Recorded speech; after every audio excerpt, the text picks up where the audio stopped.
Hello everyone. So if you look in the description below, you're going to see that there's a discount code for my low poly course until I think the end of this month, 6 days from now, for 10% off. And this is a course that is really good for beginners if you want to learn things like rigging, texturing, modeling, all that stuff in a lot of depth. And now is the best time to get the absolute best value on it because it is 10% off until the end of this month. But just if you use that link in the description below this video, we have 42 perfect reviews. So really excited about that. Without further ado, let's get right into the things I worked on since our last streams. You might notice a few changes in the pants here. This texture was updated quite significantly. There's things like actual pockets that will look proper. It's not just duplicated on the opposite side. It's actually different. Try to reuse a lot of my UV map as much as possible. So I didn't have to have multiple pockets. I could just have one that I'm using on the side right here as well as in the back. And I like this line for the back of the shorts right here and kind of shaded the stuff under here as well. The shorts are really being sold in the texture. They look extremely basic in our solid view. Look a lot more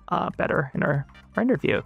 And there's still some things that are quite basic, I will admit, on the texturing side. For example, the hands here, it's just a gradient, but honestly, I think I'm fine with that. And yeah, I added the line for her t-shirt as well. I refined her face quite a bit. There's a lot more subtle shading towards the bottom and on the hair right here as well. And just gradations and everything got touched up a bit. There's a lot more of a chunky hair highlight right here as well, which is really fun to add. I cleaned up the hair highlights on her drills as well. So yeah, that's kind of what's been going on in the texturing front. Just a lot of little refinements, like cleaning things up, adding little highlights and lines occasionally places. Oh, and the Crocs as well. They were overhauled as well as the bottom of the feet to be a lot more detailed. They're not supposed to be super detailed, but there's just a little bit more detail there. So that's kind of how this is going. And now that I'm pretty content with both my textures and my topology, now is the time to start doing rigging. All right, so before you touch rigging, there's a few things that you really should do 100% of the time. The first thing you'll want to do when you start rigging is press Ctrl plus Alt plus S. And what that does is save an incremental version of your file. If you look at the top of Blender here, I don't know if you can see it, but it says Teto Birdbrain 7. It previously was 6. It just went up a number. And that's because we want to back up our file before we do any kind of rigging stuff that could be potentially destructive. Just to be safe, you will kind of want to do that. Some people like applying mirror modifiers for rigging. I don't personally find that necessary. I never have needed to do that, but if you think that will help you or you're having some kind of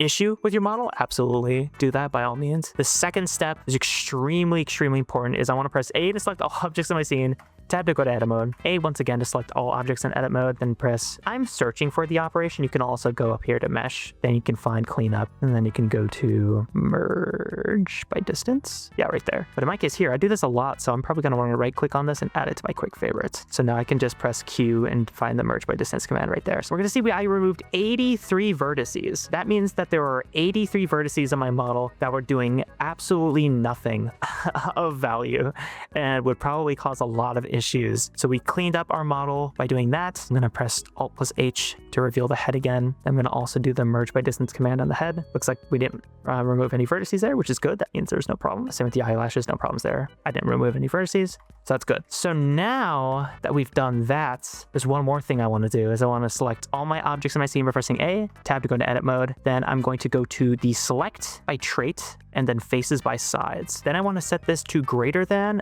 4. And what this is doing is finding parts of my model that have 4 or more sides, because that means that it's an n-gon, which we do not want. I'm going to press numpad 0 on my keyboard to zoom in to see if there's anywhere in my model that does have an n-gon, and sure enough, there's one right there. So I'm going to select this part of my model. I'm going to / to isolate just this model. And sure as shoot, that is definitely an n-gon. To fix that, all you need to do in our case here is press K and then go up in that center point. I don't know why Blender is doing that, so I'm just going to delete that face. The edge flow on this leaves something to be desired. Again, I'm going to select all the different parts of objects in my scene, press tab to go to edit mode. Then I can actually go to select by trait, faces by sides, and I can right click and add that to my quick favorites. So that's a lot easier to access. Now if we press Q and go faces by sides, looks like we are still selecting one. Where is that? Oh, Oh, interesting. It was hiding. Oh, yeah. That is definitely an N-gon. So for our case here, this just has way too many sides. I'm just going to select this face, and after you search, then poke that face, and that should be totally fine. There we go. So that is the last N-gon on our model, which is great. But if you have way too many triangles on your model, or you're having some kind of issues with deformations, you can also do the faces by sides. Then you can set this to equal to, and then 3. Then this will show you all the different parts of your model that are made up of triangles, which is not necessarily a problem at all, but sometimes you'll want to avoid having those. So you can see on my model, there's definitely quite a few triangles, but in my experience, I have tried to rig this before and it didn't really cause issue. So I think I'm fine with these. So that's all looking good. These are steps I would highly recommend everyone take before they start rigging their characters. Make a new incremental save, check if your model has any N-gons, check where your triangles are in your model, if you're okay, if they're on deformation points and all that. All that is to say, we do that before we even touch rigging. We really want to make sure our model is cleaned up and ready to be rigged before we even start that process. So now that all of that stuff is done, we're going to do, I don't want to say the most controversial part of this process, but a part of this process that I do that not everyone does. If you want to, you can literally press Shift plus A, armature single bone, and you can go crazy by just making every single bone on your character rig by hand. However, I'm an animator. I like IKFK constraints. So for me, what I like to do for my characters, literally just like use Rigify to automatically weight paint my model, then clean it up afterwards. So now I'm going to press Shift plus A. Because I have the Rigify add-on enable, I'm going to have an option to do a human meta rig. Then I can't actually see what I'm doing. So I'm going to go to the object data properties and set these bones to in front so I can see them. And then I kind of just want to line up this skeleton with Teto here. So I'm going to do that by going to the edit mode, select all my bones, and kind of just scale this to line it up with the proportions of Teto a little bit. And something else that's really important, that a very common beginner mistake, is because I have my 3D cursor just in the center of my scene here, 0, 0, 0, everything I spawn for my scene spawns up from that point. It's really important to model things in Blender so that their feet are flat on this floor. Even if it's like a box, I would not model it, for example, like down here or rig it down here. I would highly recommend all your modeling and rigging happens as if this is an actual floor you can't go through, because when you export this to game engines or add this character to an environment or anything like that, it's just gonna make your life a lot easier when you're moving them around. So with all that done, we now have our character ready to rig. What I'm now going to do, I need to line up her hands because this rig is set up for an A pose, but we have Teto in a T pose. And I'll actually move this as well. Right there. I'm gonna press X-ray to move these together, because if you move any of these even slightly out of the way, Rigify will throw a fit. And you're gonna see a ton of complicated face bones in this. Honestly, I don't care about any of these. However, I know that Blender does not like it if you delete these. But in my case here, I'm just gonna literally just put them way above our character so they're easier to delete later. Now that that is done, just lining up our skeleton with our character here. And I'm going to make sure to turn on X symmetry, the top right here, so that when I move one arm, it's gonna mirror it to the other arm perfectly. Now I just wanna line up this hand and line up this elbow. And you wanna make absolutely sure there's a bend in this elbow, otherwise your IK will be totally messed up. Then I'm gonna line up my thumb here. Hey there, future Crashsune here, in order to tell you that I kind of messed up at this step. So let me show you what happened here. So the problem with how I set up this model's fingers, and it's not a huge problem, but it is not the ideal way to set this up, is that if I scale these in, and this is just on individual origins, local, I could even set this to global, you're gonna see that my fingers start clipping into each other. All I'm doing is rotating my fingers here and they're clipping into each other. And that's a problem and not the ideal way to set this up. If we go to my deform bones here and turn on axes right here, you're gonna see why. Just the axes on these fingers, they should be lined up in a way so that when I rotate this downward, these are straight up, so that just goes straight down. However, you can see that these are at an angle, right? Looking at that X that's shooting out right there, that's definitely at an angle, which is not ideal. Same with this bone, same with these fingers, except this one for some reason. That one's actually pretty good. So when you're doing your finger rigs here, I think the thumb is mostly fine. Just keep that in mind to be very careful about your axes here. You can click on these bones before you make these, or bind these to your rig, or even afterwards, and you can go to the roll tab by pressing N here, and you can adjust that like this. You kind of change the roll of your bones, which will partially fix this problem, but ideally do this early as possible when you're rigging. Don't just kind of line up the bones and think you're good enough. You do want to care about the role of your bones in this rigging process as well. But just want to chime in here and quickly say that little note. Well, let's go back to the original recording. And because I have X symmetry on, this is going to get mirrored to the other side automatically. So I only need to do this once with one of the hands. This does not need to be perfect, by the way. You can always fix stuff later. It does not take that long to restart one of these once you get the hang of it. It's pretty good from the top view anyway. But I want to go to the front view to see if this is even lining up. It kind of is, but not too much. But I want to be careful. I do want the bend to still be there, so our fingers will actually curl properly. At any point in that mode, click on bones to hide them with H, then push Alt+H to reveal them again. That's looking pretty okay. So now I want to line this up with the sides of my feet. So I kind of want this one to end here and this one to end here, because this is for foot roll. So when I rotate my foot, these are actually going to roll from these points. So I want to line this up with like the sides, basically.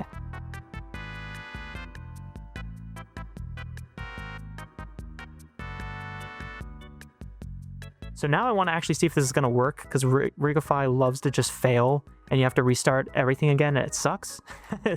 And luckily I could do this as many times as I want. So I'm just going to click generate rig. Let's see if I messed up live on stream and embarrass myself. Sweet. I did not embarrass myself yet. So I'm gonna hide that part of my rig here. Then I'm gonna click on this rig we just generated. This is not actually bound to our character yet, which is why we're gonna go to viewport display, click on it in front. Then I'm gonna press Alt+Tab to go into pose mode to see if my fingers are curling the way I want them to. And to test that, I wanna select these little like points and press S to skeleton it. Solid view. Again, this is not bound to our character yet, so these should not do more than just rotate these actual points. I think that is working as intended though, which is fantastic. Why do they look like that though? Looks like I might have messed something up in our rig here, which is fine because I can just delete this rig we just generated, press Alt+H to reveal this rig again, then I can inspect and see what went wrong here. What the heck? Oh, I'm a goober. It's because I was moving the bounding box, not the individual origin. Okay, that's my fault. I thought that was a rig generation error. That was not. That's working fine. Sweet. Put it up with thumb. That is also working fine. Before I actually bind this to my rig, I want to test it as much as I can. So I want to test the foot roll as well. I think that's fine. And test like the toes. That's all fine. And move this to see if the knees follow along and bend as we want them to. They do. Again, we're just doing this before we actually bind it to our model. Looks like the elbows are set up properly as well. Fantastic. Sweet. Now, before we bind this model to our character, I'm going to press Tab to go into edit mode. I'm going to hide my original rig because it's very confusing. I'm going to select my generated rig. I'm going to select all these bones, edit mode, and delete them because I don't want any of those face bones. Then, before I save my scene, I'm going to press Control-Alt-S to save as an iteration, so I can always go back to my previous scene. So now, with all that hard work out of the way, we're now actually ready to bind our model to our rig potentially. Keep in mind, we're about to do this and it's going to look pretty awesome and smooth. If you do this, it may not, and the reason for that is every stage of this process, I have built this model in a way so that it will play nicely when it's rigged. This isn't going to be a perfect solution, but it's going to do a lot of heavy lifting for us. Now, to actually bind our model to our character here, press A to select all objects in our scene. I'm going to shift select our rig to deselect it, then shift select our rig again to select it. Then I'm going to press Control+P, and then I'm going to do armature deform with automatic weights. And that's going to take a minute, and then we move our character around. So if we select our rig, this is the magic part. If I move their hips, they're moving. If I select our fingers, they're curling. They might have a little bit of flaws as we dig into things more here. For sure, this is not a perfect process, but we just saved ourselves so much time compared to doing it like completely manually. This is kind of just my preferred workflow. Not everyone does things like this, but this is how I prefer to do it. So this is looking pretty good, though there's a few issues that need to get taken care of. Start out with the feet looks weird. If we change the torso, rotate it like this, you're gonna notice that there's some weird issues going on with the hair and stuff. So how do we fix that? Well, this is actually extremely easy. Basically, I want to recreate the problem I just had. So I'm going to move my character forward and see that, for example, this is being really weird, right? So I'm going to just move my rig to see like the problematic area really pop up. And I'm going to turn on Simplify during this process to make my life easier. So now I'm going to select this part of my character. Then we're going to go to the Object Data Properties tab. Then we're going to go to deform spine 6 because that's our character's head, which we want this to be 100% weighted to, so that it kind of perfectly tracks and follow alongs with our character's head. With this part of my model selected, I'm going to go to weight paint. I'm going to set my weight and strength to 100%. Then extremely importantly, I'm going to go to item. No, I'm not. I'm going to go to tool, and then I'm going to make sure that this right here, auto normalize, is checked. Extremely important. This should be enabled by default. For some reason it's not, but we want auto normalize enabled. So now with all of this selected, I'm going to make sure that I have gradient selected with 100% weight, 100% strength, deform spine 6. Then I'm going to hold left click and drag outward. I'm going to keep doing that. Hold left click, drag outward. You're going to see that this is actually, if we go to object mode, select a rig now, and select the head bone, which is this bone up here, it's going to be perfectly tracking our head bone to these parts of our model. However, these are not. It's only partially weighted to our head bone, which we don't want. We're eventually going to add hair bones to this, but for now, we just want these 100% weighted to our character's head bone. So again, very important that you have this actively selected, otherwise you'll be painting on the wrong bone and it'll be a huge headache. Just going to do this again. Press and hold left click. Now, if I go back to object mode, select my rig, press Ctrl plus Tab to go to pose mode, rotate my head around. All these parts of my hair are following along with my character's head perfectly. I want to do that for a lot of different parts of my character's head. I want to do that for this. So I'm going to do that now.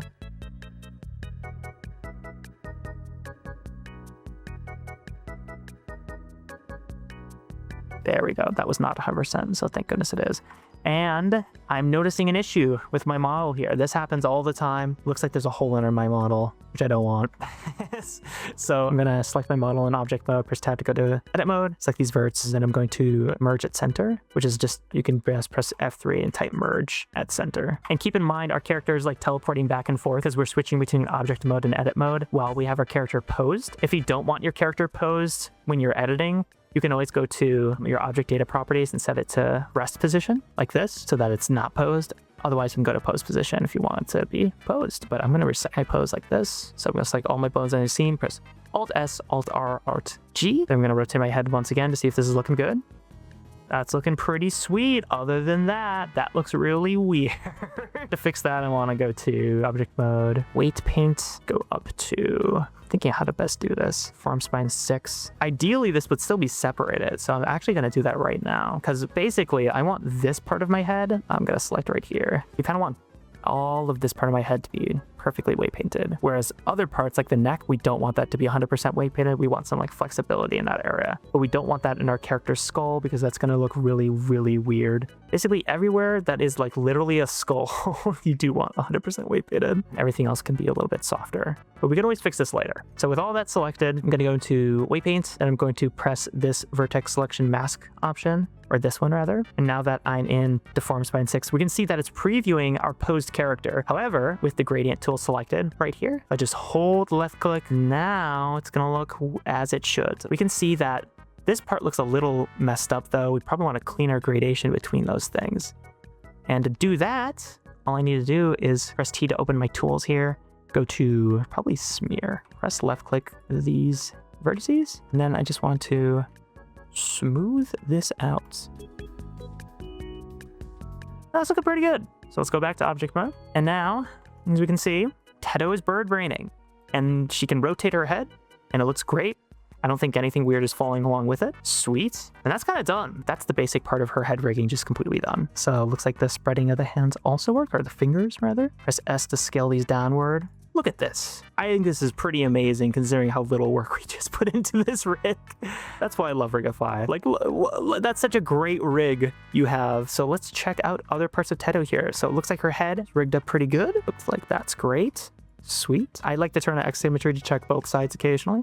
Looks like her hands and arms are okay. We might want to fix some of this later, but that's actually pretty all right. We probably don't want like that stuff happening in the shoulders though. So now we can see this issue right here with the feet that we noticed earlier. I'm gonna go to solid view, select the shoes, then going to find the left foot of vertex brute. And I'm going to go to weight paint mode, turn on X symmetry. And again, I just want 100% weight paint this to the foot, right? So now that I've weight painted this 100% with X symmetry, look at that. Looks like it's worked. Ooh. That's a little weird. It might just be how the foot is following along with it. That's kind of leaking me out. I probably want to weight the bottom of this foot to 100% of the weight of the foot bones. I'm going to go back to weight game mode. Then I'm going to actually go to the draw tool, 100% weight, 100% strength. I'm going to just click on all these bottom verts. Yeah, it looks like that's kind of following a little bit more how we'd expect. That probably looks good enough, honestly. You don't need anything super fancy with those shoes. Is the foot roll working? It is. Future Crashsune here again. Just to be clear, I did weight the feet 100% to the foot here. There's nothing wrong with that. But after this, I ideally should have also painted the toes so that the toes on our rig could still move around.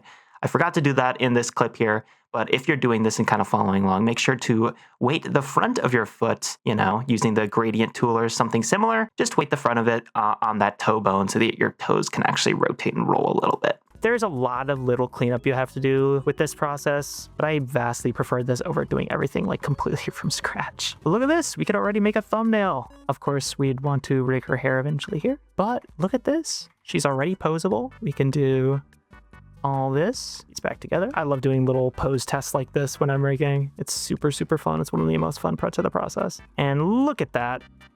Look how cute she is. I'm sure there's a lot more work that we have to do here. Those knees are definitely looking a little sharp. But yeah, that's kind of the rigging process. I started streaming an hour ago and we're already at this point. So yeah, that's Teto here. Keeping in mind that this was not rigged at all when we started the stream. Pretty sweet, right? I don't think we ever tested the boob bones, the breast bones. That is influencing a lot more than just her boobs. So you'd want to fix that by like weight painting more than just that. You probably want to like remove influence from the back part, realistically, which we could do right now if we want to.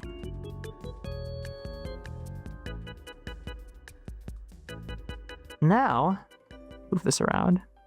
Yeah, there we go. All right. Would I need to animate these? No. Do I want to? Kind of. But yeah, that's kind of Teto being rigged here. Not everything was covered. Oh my gosh, I forgot to do this. And there's still quite a few things in our to-do list here. As we just discussed, the hair rig, waist weights, cleaning the weights on that shoulder area, cleaning the eyes and face, and the mouth shapes or the texture sheet. But after all this is done, Teto is finally done, which is really exciting. So thank you all for joining me for this stream today. Final reminder, this course is on sale until the end of the month, not through this link, but if you use the exclusive link in the description below this video, just for people watching my stream, you can get 10% off my course that teaches you the fundamentals of making characters in Blender. This is a great place to start. If you're new, covering things like character design, texture painting, and rigging, and a whole lot of depth. So thank you so much for watching, everyone. Have a great day. Take care.